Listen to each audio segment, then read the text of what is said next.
A igreja. Qual é a origem da palavra igreja? Resposta: igreja é uma palavra que vem do grego eclésia e significa assembleia, multidão, ajuntamento popular. Qualquer grupo que se reúne para tratar dos mais diversos fins era para os gregos uma igreja.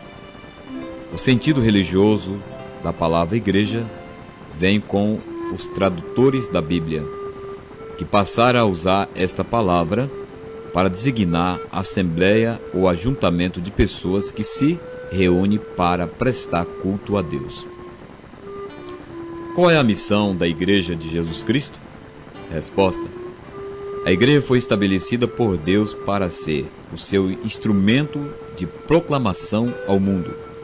A igreja deve ser a luz do mundo, o sal da terra, o bom perfume de Cristo. A igreja deve anunciar a mensagem de salvação em Jesus Cristo ao mundo, deve trazer uma mensagem de edificação, conforto e a demonstração da parte de Deus a todos os homens. Quando começou a igreja de Jesus Cristo?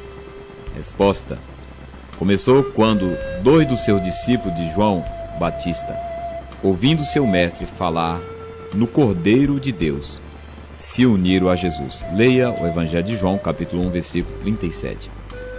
Assim a igreja principiou uma sequência em que Cristo era pregado, depois que era aceito pela fé por pessoas que se filiavam ao grupo e também pregavam. E mais a igreja crescia. Hoje, a igreja de Jesus Cristo está em todos os cantos do mundo, de norte ao sul, de leste a oeste, com milhões de seguidores. Quais são os atributos da igreja de Jesus Cristo? Resposta: primeiro, unidade. Consiste na união espiritual de todos que creem em Jesus Cristo. Em virtude desta união é que formamos o corpo de Cristo, do qual Ele é o cabeça. Segundo, santidade.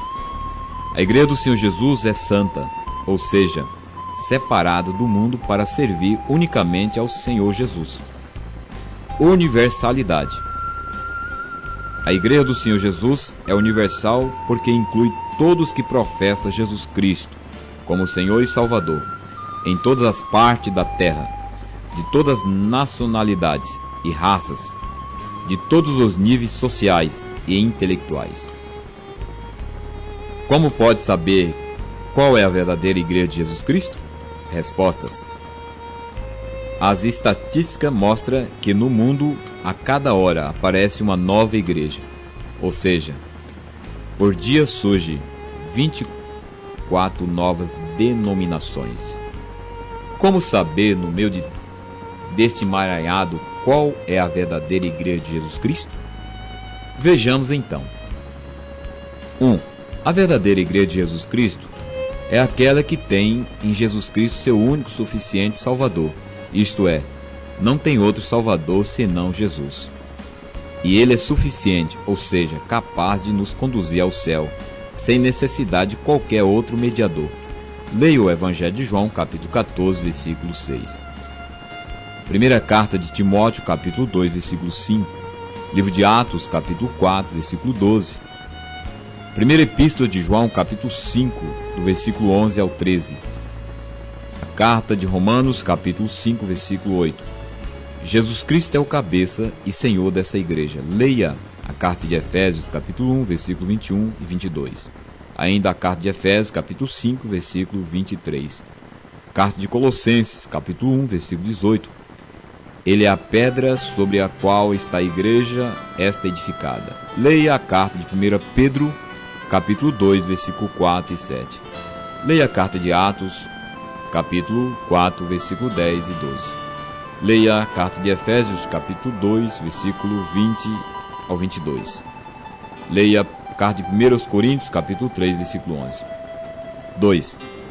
A verdadeira igreja de Jesus Cristo é aquela que tem a Bíblia como única regra infalível de fé e prática. Isto é, a Bíblia, para a verdadeira igreja, é o livro que é a palavra de Deus, sendo, portanto, a luz que dirige essa igreja. leia o Salmo 119, versículo 105. Segunda carta de Timóteo, capítulo 3, versículo 15 e 16. Evangelho de João, capítulo 5, versículo 39. Assim não será necessário a tradição, livros apócrifos, novas revelações ou invocações de espíritos para dirigir esta igreja. Antes, a Bíblia e só a Bíblia deve ser o livro da verdadeira igreja de Cristo. Por que é importante frequentar a igreja? Resposta: porque nessa participação somos beneficiados pelo companheirismo cristão, pela solidariedade cristã, pelo aprendizado e crescimento na palavra, pela participação comunitária no louvor ao Senhor. A própria palavra nos adverte sobre a necessidade de nos congregarmos. Leia a carta de Hebreus, capítulo 10, versículo 25. O que acontece quando deixo de frequentar a igreja? Resposta: assim como a brasa acesa apaga e se afastada da fogueira, assim também aquele que deixa de frequentar a igreja vai se apagando e vai esfriando e vai se acostumando, vai perdendo as bênçãos. O apóstolo Tomé não estava presente naquele domingo de manhã em comunhão com os demais e perdeu a bênção de contemplar o Senhor ressurreto. Leia Evangelho de João, capítulo 20, versículo 24 ao 29. As igrejas são imperfeitas? Resposta: sim. Todas as igrejas são imperfeitas. As igrejas são formadas de pessoas imperfeitas, que estão em busca de santificação, de melhora, de cura para todos os seus problemas. Assim, nessa participação, não devemos olhar para os líderes da igreja ou para os seus membros. Nosso olhar deve estar firmado em Jesus Cristo, o Senhor da igreja. E assim, olhando para Jesus, devemos participar da igreja e desfrutar dos seus benefícios e também contribuir no seu crescimento.